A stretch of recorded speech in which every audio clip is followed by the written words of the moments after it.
speaking about, what they call high protein news or high protein content, the complexities of global news these days and the implications for it. And we all know the debate around truth, and there are so many democratic elections, this year and late last year.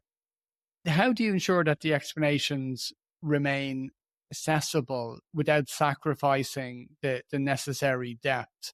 How do you get the message across, but knowing people's attention spans and knowing people's maybe reluctance to get into the complexities? How do you get that balance right?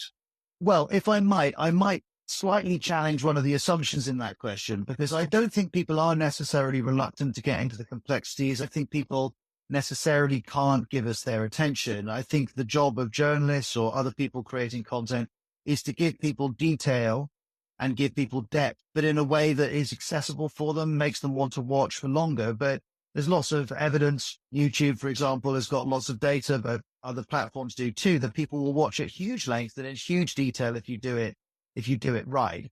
In terms of what detail to include, well, you're quite right. That's an absolutely vital question we should all ask ourselves whenever we're communicating. And one question we often ask in the newsroom, and I think I mentioned it in the book, is ask of any piece of information, is it essential or is it simply interesting? Because on any given subject, there'll be almost infinite interesting pieces of information, but in any piece of communication, you won't need all of that. You'll need what's essential to that particular task that you're taking on.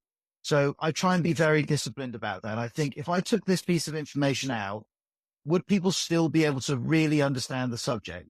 If the answer is they can, well, perhaps it needs to stay out. If the answer is they can't, well, it's essential and it goes in. And so one of the first things I'm trying to do is work out, and again, this might be, I'd apply this in a meeting, I'd apply this giving a talk or making a pitch or talking to you on a podcast. What do I need to include to thoroughly address the task that I'm taking on, the communication task I'm taking on? And if it's essential, it needs to go in. Now, if it goes in, the next point is, have I explained it in a way that's accessible and simple and, if need be, detailed? And then you start playing that out. So I'm not going to include a piece of essential information unless I've properly explained it. I'm not going to make a passing reference to something and leave you thinking, I don't know where that might be, what that might mean. So for me, it's about first judging, does it need to go in? And then if it does go in, it's about judging, have I adequately explained it? And I will take as much time as need be to adequately explain that essential information.